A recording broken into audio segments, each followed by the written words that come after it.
Good afternoon, good evening, and good morning. Wherever you're watching me from, I am very happy to be here to greet you, and I know you are waiting for my next video. I'm so happy because so many people. I want to give a shout out today. I want to give a shout out to Nikita Simons. I don't know where she's from, but she's watching me, following me, and enjoying my videos. And Nikita, I want to say thank you so much for the support. I really, really appreciate it. Every time I see you and you comment, thank you. And I want to say thank you to Nishan Pereira. He's also one of my supporters, and I want to thank him today. Thank you very much. You are with me since the beginning, and I know you're going to watch every video and you're going to watch it finish till the end. Thank you for being a supporter. And I want to thank Denise De Silva, also one of my supporters. Denise, thank you. Thank you very much. Every time you watch, every time you send a message, God bless you. And thank you to Jacqueline Martinez. She's also one of my supporters. And you know, guys, this week I got so many messages. People who not SMS me, who talk to me on Messenger. I really appreciate it because that is what I said on my channel. I said, if you want to talk to me, talk to me. You can even talk to me on my phone. I'm gonna give my email address so that you can talk to me if you need to. And it's good if people talk to me on Messenger. I really appreciate it. Thank you very, very much for my supporters. Thank you for every single body that's watching me. You are so highly appreciated. I really appreciate you. Thank you. And today I'm gonna talk part 2 on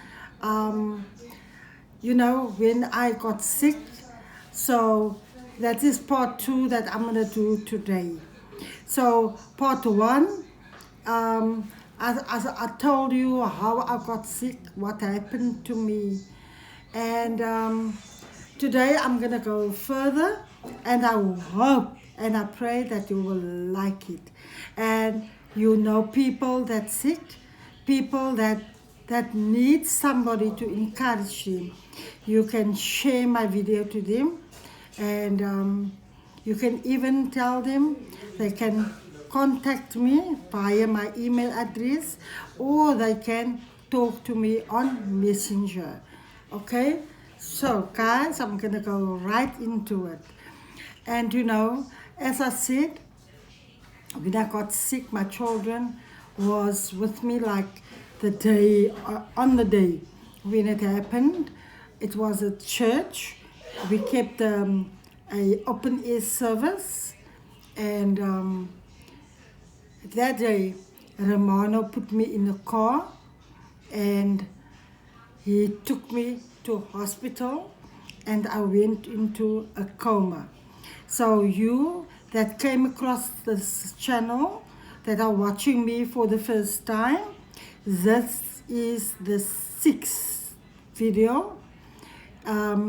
The 5th one I started, how I became disabled.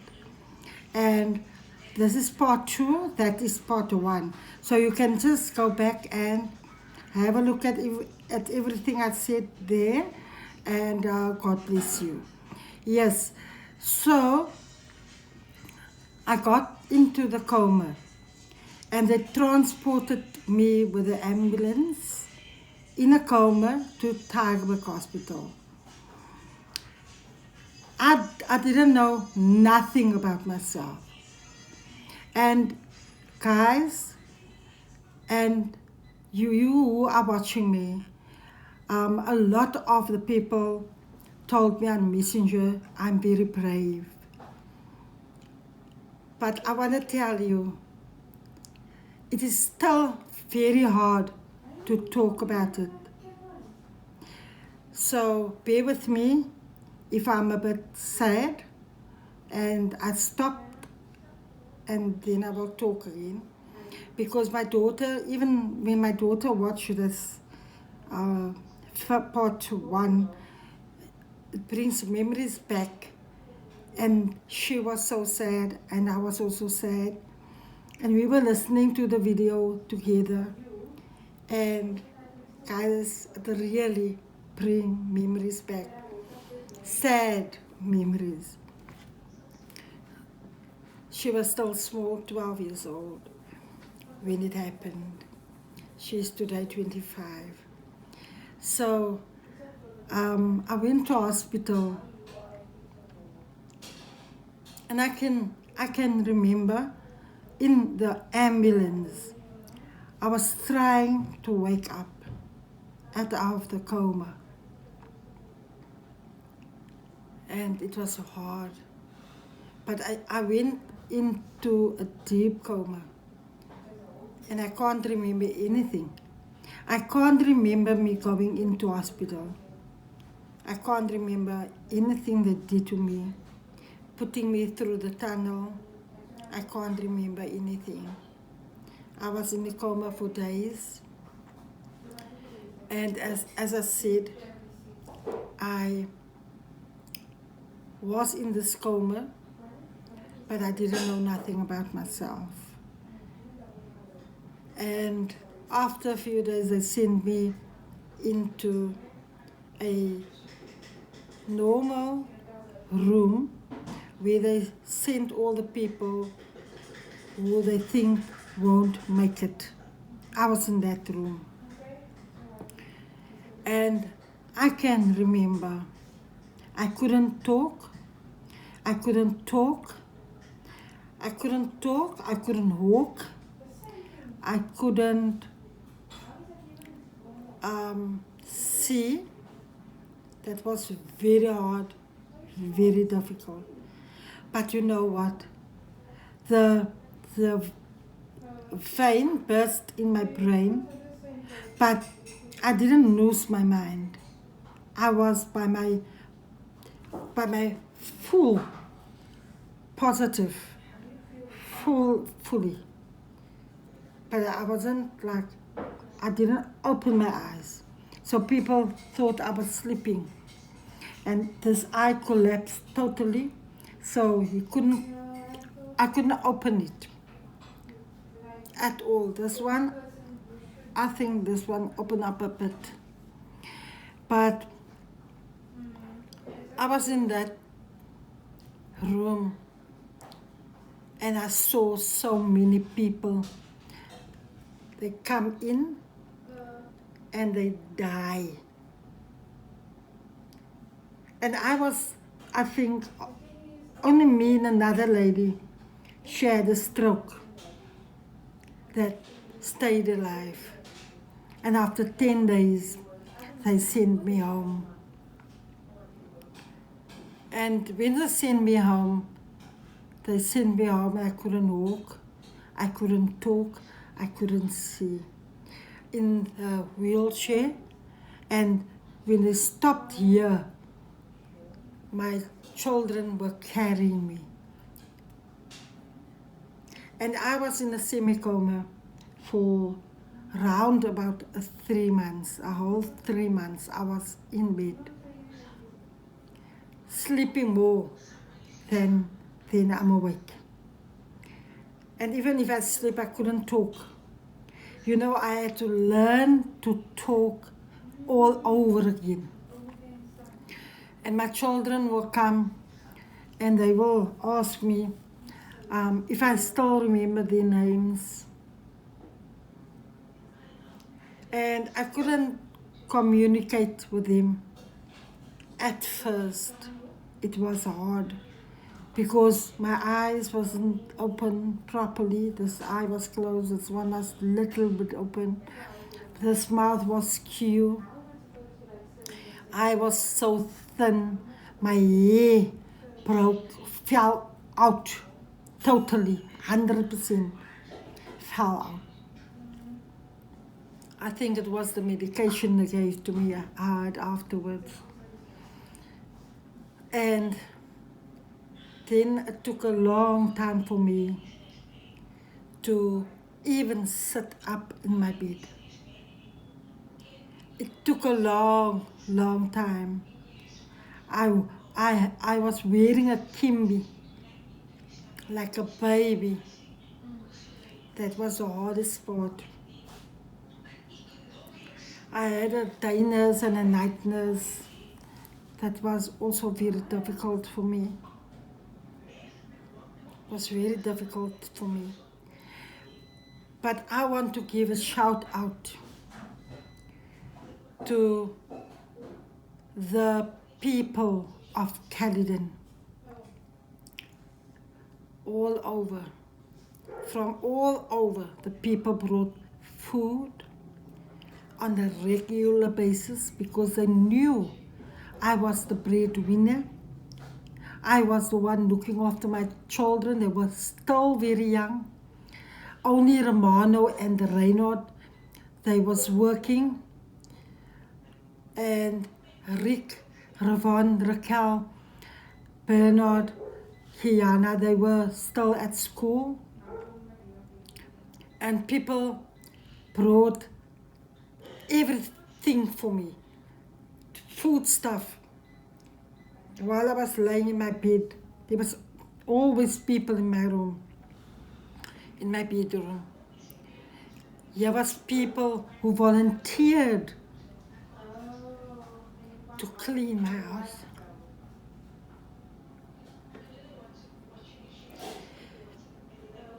And there was people who came from Cape Town. Then there will say 2 girls at a time at my house because Raquel was 12 years old. My daughter was 12, not big enough to take the household over. Ramana and Reina was working during the day. Ricky was looking after me. He gave up studies. And Ravon, Patrick John, he was still at school. He was grade 11 when it happened. And Raquel was in primary school final year. Bernard was grade 1. And it was really hard. It was very hard. So people volunteered and came to my house from Cape Town to look after me, to clean. There was a girl full time looking after me. 2 girls, Shireen, my sister's daughter. Shout out to Shireen Willemse. Thank you, Shireen, for what you did for me. God bless you. And all the other girls from Cape Town. Thank you. God bless you. It will come back to you one day when you need it the most. Even to you, Shireen. And my sister Verity, she played a huge role. I told you last week how she exercised my eye. I will never forget it. I will never forget that. She did that for me. And today I can see. Today my eyes open because of her. Verity, God bless you. I've got a nickname for you. Your name is Eti. And even my children, you know, My children were so hands-on with me, all of them, especially Ricky.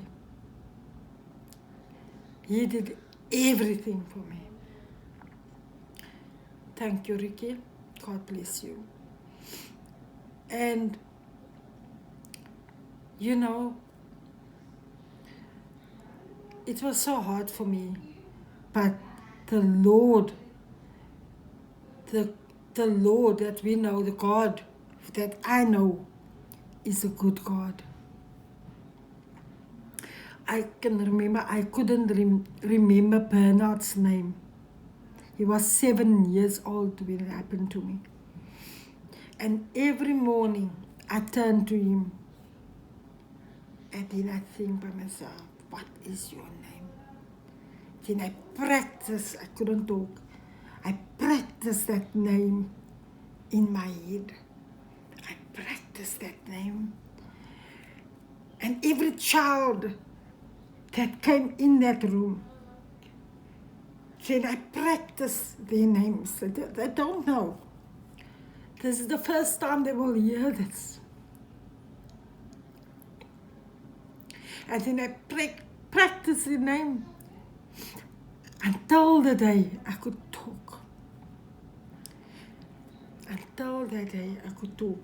Yes, many people that came to my house to pray for me from far, to make music for me. And even though I couldn't see them, my eyes wasn't open that time, but I came to sing and to pray and to be with me. Many people came in by the door, but I looked so sad. Oh my goodness, I was so thin. I didn't even look like myself. One day Ricky asked me, Mom, will you ever come right again? And I was very weak. He brought me to the bathroom. Couldn't walk alone. He was walking with me. And then I said, I stand still. He asked me a question. And I stand still. And I said, yes, I will get better. Not tomorrow. Not today, not tomorrow. But I will get better. And you know, after 1 year, I was better. After 1 year, I started to work in the house. Slowly but surely, I started. And you know, I thought I will never work again. I worked for myself that time. I had a shop. And my shop just closed down because the owner wasn't there.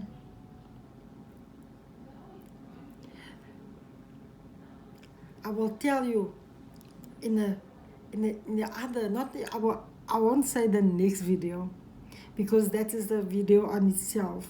How people broke into my shop and stole everything. And the police did nothing. Nothing. So I lost my hard-earned equipment, everything. But God is good. Today I'm alive and I'm trying my best. I'm trying my best. All my children that were still schooling that time are married today. They are married. Only Bernard is here with me. He's turning 20 in 2 weeks' time. And I can walk, I can talk, and I can do my things, my chores. I can do it by myself. And you know, my journey that I am on, this is the time when I think that it is the right time to spread the word, to tell other people what happened to me. And today, if you are listening to me and you know about somebody that also got sick, or an ordeal happened to, something happened to them, you must share my video. Share, because my video is going to be mostly to encourage other people. Yes. I'm going to show you how you can cook with your one hand, because this hand I can't use. Somebody that know me, she said, I didn't know that happened to you. When I left Caledon, you were still up and about. And I said to her, I'm the same person. I'm the same person. I can still do what anybody do, but it's just differently. And it's when you are disabled, you don't have to be ashamed of it. It's God's grace that you can still be alive and well. I'm not shy. Even if I go to the shops, and I'm not lying, I'm talking the truth to you. Even if I go to the shops and people ask me what happened to me, because people can't see what happened to me, then I will tell them my testimony that God gave to me.